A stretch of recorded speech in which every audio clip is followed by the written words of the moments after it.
Coming up next on The Voice of Alabama Politics, our special guest is Bill Poole, Director of the Alabama Department of Finance. Also, the V-Team takes a look at COVID infodemics. And Mo Brooks says ALFA, the BCA, and the United States Chamber of Commerce is in league with socialist Democrats to destroy the country.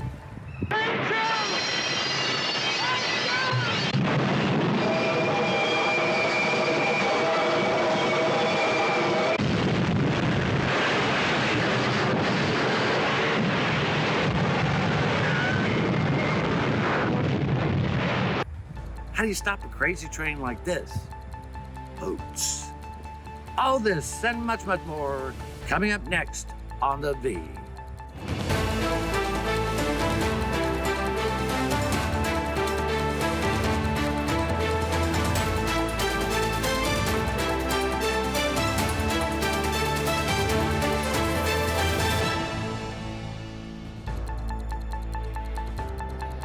Welcome to The Voice of Alabama Politics, where we tackle the tough issues so you have the hard facts.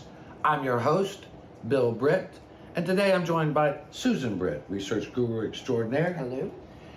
Angie Horn, Republican strategist and political consultant, and David Person, media consultant and the co-host of Alabama This Week podcast. It's actually Alabama Politics this week, isn't it, David? There you go. Hey, tell us a little bit about the show. Well, every week, Josh Moon and I, who I think you know, Yes. we get together and we have, I think, a pretty vibrant, robust conversation about just what the name of the show says: Alabama politics, Alabama culture, mostly that stuff, and then sometimes we get into a little bit of national stuff too. But mostly, it's about what's going on in our state and what we think needs to be done about it. And anybody can watch it by going to wherever they get their podcast, correct? That's right. It's an audio podcast, Bill, and they can go to Stitcher, iTunes, Spotify, just wherever they listen to podcasts. Yeah, and y'all got quite a bit of viewers right Good now, pod. or listeners right Yeah. now. It's growing fast. Yeah, it is growing. It is growing. It's actually bigger than all these little radio shows that they've got around. But anyway, well, thanks for sharing that with us. I want to get to this. We got a lot to talk about today. But Angie, I know you noticed this because you don't miss very much. Mo Brooks, who's running for the U.S. Senate, decided that it was time that he attacked Alabama farmers. The Alabama Farmers Federation attacked BCA, the business community, and he said that they're all in league with socialist Democrats who want illegals crossing our borders and to give jobs to those that he says shouldn't be in our country. I mean, is this a selling point for Mo Brooks, Angie? Only if the sell is to Bryce Hospital. I have never seen anything like this. Mo Brooks is now saying our farmers, Alabama farmers who grow our food, who are overwhelmingly Republican, are now somehow secret socialist. But they weren't secret socialists 10 days ago when he was trying to get their endorsement. This is the most bizarre political thing that I have ever seen take place. And not only did he do it once, one of his campaign team members went on the radio the next day and doubled down on the accusation that farmers, who we all know, everyone in Alabama knows farmers. We know that they're not socialists. We know that they're good, hardworking, God-fearing, mostly Republican people, are somehow secretly socialist. I don't understand what the play is here, but it doesn't end well for anyone on Team Brooks. I mean, David, you live up in the district that Mo Brooks represents. I mean, recently he voted against funding Redstone Arsenal and our military. I mean, how does this comport with actually supporting your district? You know, it's the most bizarre show, or really a better word would be circus, that I've seen in a while. And I've known Mo for over 20 years, I think. He seems to be on a steady downward decline is the only word that I can think of to use. And I think the most telling thing here, at least to my recollection, isn't even the breakdown that we're seeing now. The most telling thing happened about an election or two ago when I think it was the last election that he was in, where three generals who had been affiliated with Redstone came out and supported his opponent. And I think that spoke volumes. Now it didn't result in his not being elected, but I think it was a clear indication that there has been, and I suspect is now growing astronomically within the Republican Party, within the conservative culture of our state, people and organizations who realize that Mo is a liability, and he will be a horrific liability if he's elected to the Senate. Susan, I mean, ALFA did not take his accusations lying down. They snapped back. They did. In a letter from them, they said that Congressman Book's statements were not only categorically false, but they are also an insult to hardworking, law-abiding farmers who he claims to represent. Now, they did endorse Katie Britt, and they said, unlike recent statements by Congressman Brooks, Katie Britt has demonstrated respect and appreciation for the farmers in rural Alabama. She earned the confidence of the Federation members by being a strong conservative leader who can get things done in Washington. So while he's spouting this off, Katie Britt's actually out there shaking hands with farmers, asking what they need. And just for the record, we are not related to Katie Britt, but we actually know Wesley and Katie and think very highly of them. Angie, but that was the determination there. I mean, you know the Republican Party as well as anybody. You have been an active member. You have gotten Republicans elected up and down the board. Will endorsements get you elected, I mean, in Alabama, or do you just have to go out there and work for it? You have to work for it. And look, here's the thing that's different about the ALFA endorsement versus a lot of the other endorsements, is that ALFA, you go meet with each individual county. There are 67 county boards. Each county is made up 100% of actual farmers. Each of those counties vote on behalf of their county. The farmers in those counties vote to who they want to endorse in the U.S. Senate race. And they all send representatives to Montgomery. They cast their votes. And overwhelmingly, Katie Britt, who had traveled to something like 50 some odd counties, meeting with these farmers and listening to them, got their support. Mo Brooks didn't. And when he didn't get their support, he called them socialists. Right. This is a level of temper tantrum that my 7-year-old son would be embarrassed to throw. I mean, absolutely. It seems to me that, and we've only got about 30 seconds, but just in my observation, that anybody that Mo Brooks doesn't like or that doesn't like him automatically is a Democratic socialist. They are terrible people. And for his campaign to come out and call it childish, the way that ALFA's acting, I mean, I know the people over at ALFA, they are serious men and women. They are not childish. They're not. And that, if they had endorsed Mo, it would be a different story today. You know, again, you're right. Anybody who's not supporting Mo is a Democratic socialist. So, I mean, I think more than half of the Republican Party is going to end up being called socialist by Mo Brooks on election day, because he has now turned off small business owners. He has turned off women. He has turned off the military. And now he's gone after our farmers. I'm not sure who it is Mo does like. And hopefully the Republican voters will turn out the lights on the Mo crazy train. We're going to have to leave it right there. You're watching the voice of Alabama politics. We'll be right back with more news and opinion.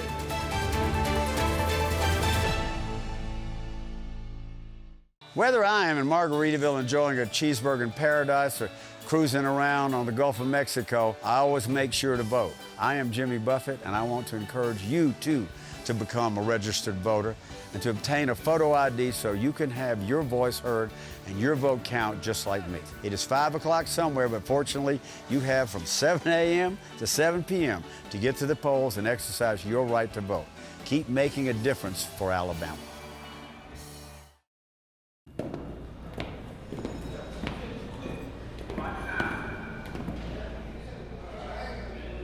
So you got caught speeding. But this time you got more than a ticket.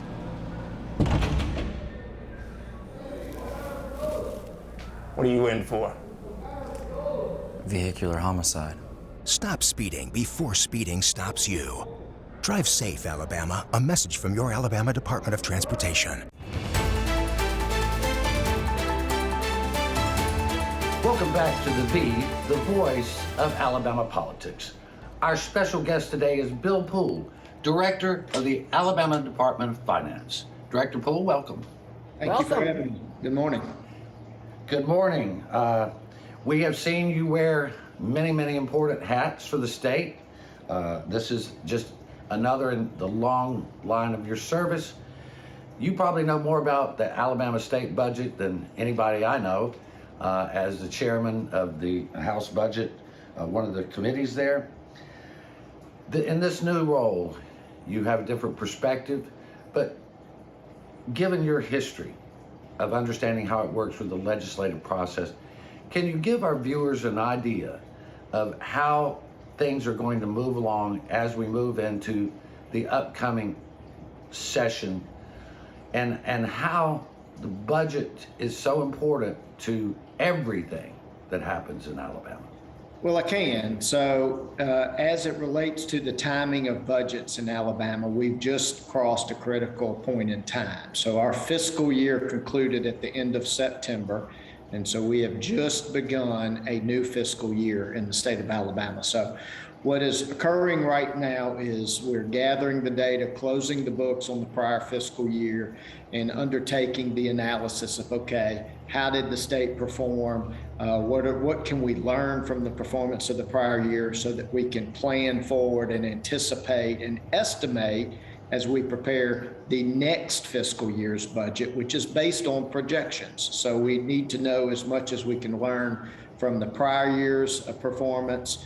We're out of the box in the current fiscal year, FY22. What can we learn over the next few weeks and months in terms of how that process begins? And then the legislature will convene in January. And at that point, we'll take up in the legislative process the next fiscal year's budget. And so it is a critical process for the state, though, because clearly this is how we finance state government. This is how we finance all of the functions that are performed by state government. And these are taxpayer dollars. These are the dollars that are generated by our economy, by our citizens. We have a responsibility to steward them responsibly, carefully, for maximum return on investment to serve the citizens of this state. So that process is always in process, but is renewing and beginning in earnest as we turn that fiscal year and look forward to drafting the next fiscal year's budgets. COVID has had a devastating impact on lives and budgets and businesses all throughout the state. But there's also the American Rescue Plan Act, which has brought billions of dollars to our state and other states around the country. How is that impacting our budget? And, what's the long and short term views on how this money is going to be spent and what it means? Well, you're right. I mean, the ARPA funds are going to have a big impact nationally and on the state of Alabama. And so we're very fortunate in Alabama, though, before we talk about the ARPA funds, to recognize that our economy, our citizens deserve enormous credit in being resilient and sustaining our economic activity during and through the pandemic. And that pandemic is clearly ongoing. But Alabama's outperformed other states from just about every economic analysis in terms of relative to our past performance. And we're very fortunate in that regard. Now, as you referenced, Congress first appropriated the CRF, the first round of stimulus funds. Those funds have moved through Alabama's economy and are out in the field now, as in other states. Congress then passed the second stimulus plan, the American Relief Plan Act, ARPA, that you referenced. The state has received half of those funds and will prepare to appropriate those out, most likely, at least substantially, in the regular session. The state will receive the second half of the funds in May.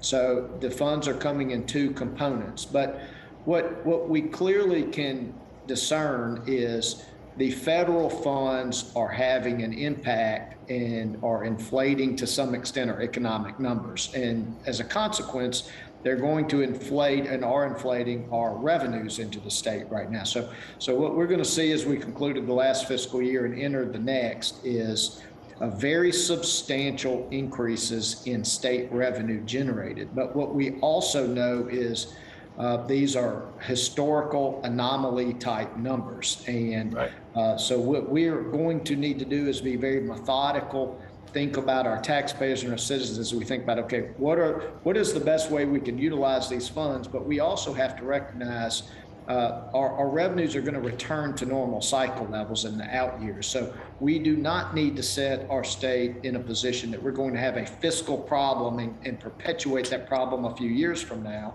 when those federal monies wash out and are gone, when growth revenues and percentages return to normal, that we can sustain our normal operations of state government without putting ourselves in a deficit or a proration position.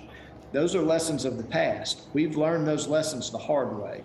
We need to apply those lessons now in the sense of, we saw the record revenue numbers in the 07, 08, 09 period. Then we saw an enormous recession that put us in proration, caused great difficulty in the state. We need to be very careful, very methodical, learn the lessons from that experience, apply those here, protect our citizens and our taxpayer dollars in that regard.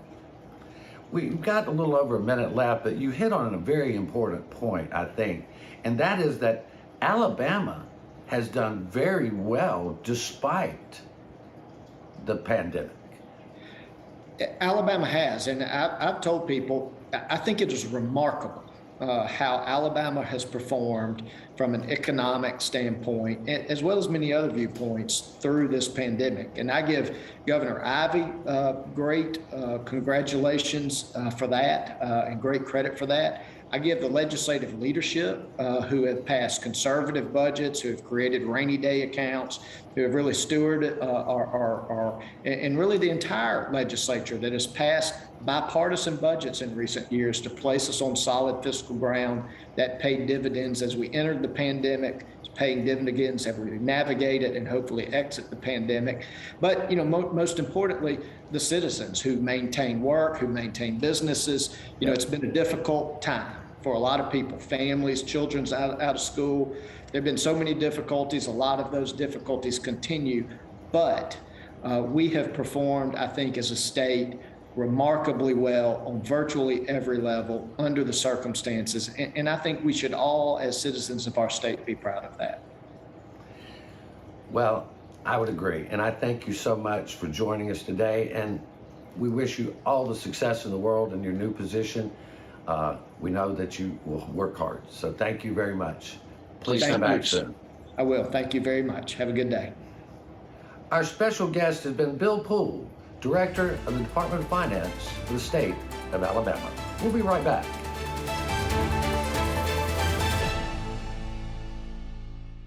You'll never guess what 400,000 people in the U.S. were using when they crashed their cars last year. No, not this. This. Distracted driving will kill you. Drive safe, Alabama. A message from your Alabama Department of Transportation. Whether I am in Margaritaville enjoying a cheeseburger in paradise or cruising around on the Gulf of Mexico, I always make sure to vote. I am Jimmy Buffett, and I want to encourage you, too, to become a registered voter and to obtain a photo ID so you can have your voice heard and your vote count just like me. It is 5 o'clock somewhere, but fortunately, you have from 7 a.m. to 7 p.m. to get to the polls and exercise your right to vote. Keep making a difference for Alabama.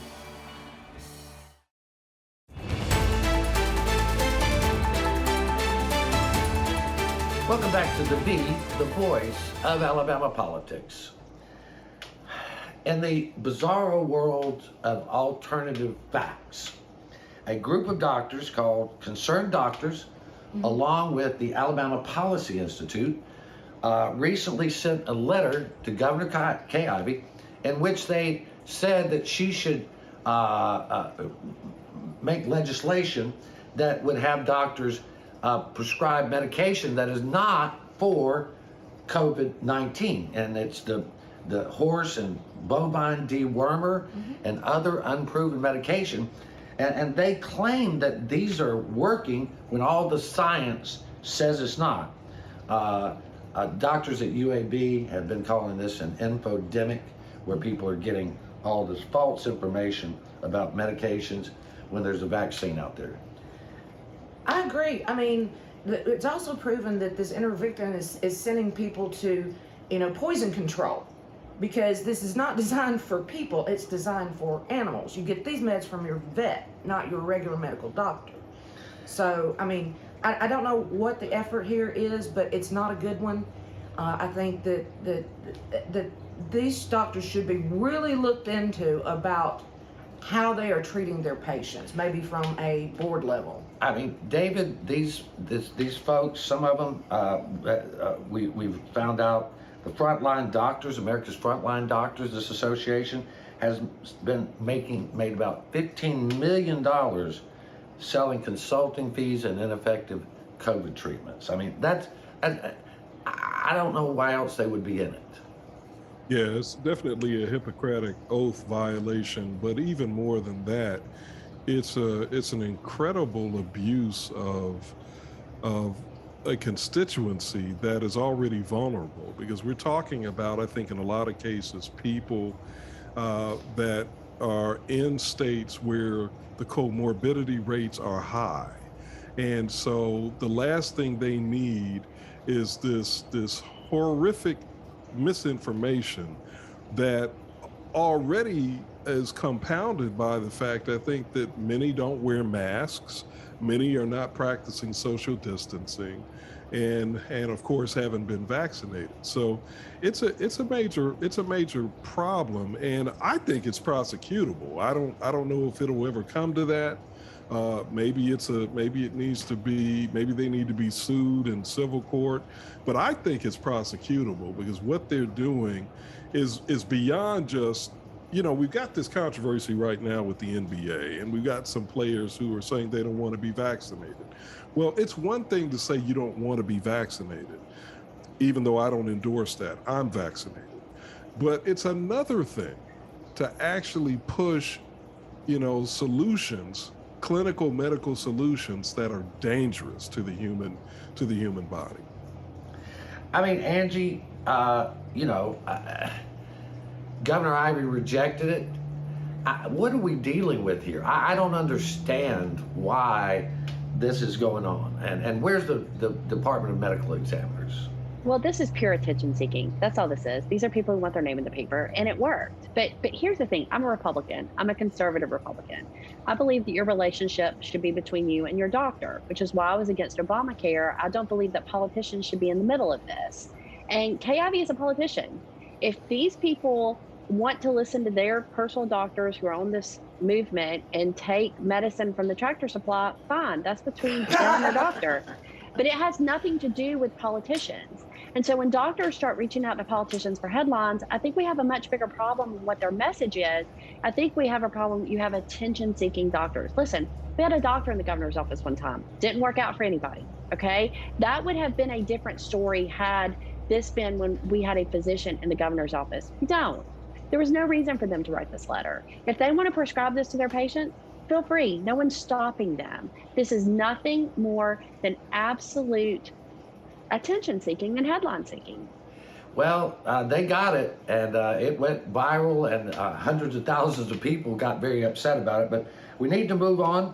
The legislature approved $1.3 billion in a prison contract. You can agree with that or not. We've been talking. One of the things that they did not do is address. They passed one bill that had a modest reform for prisons, and the other one they kicked down the road to the regular session. We spoke with Representative Jim Hill recently, Judge Hill, and he said that they are going to bring back more reform bills in the regular session. David, I don't know how you feel about building prisons, but I know we've got to have reforms or we're just going to have to keep building prisons. Well, building prisons creates, I think, a set of problems that it creates a set of problems that I think we don't often discuss. And that is, that we are basically trying to create what I would call a criminal justice kind of economy, where we are, we're counting on prisons to drive the economy, to create jobs and that sort of thing.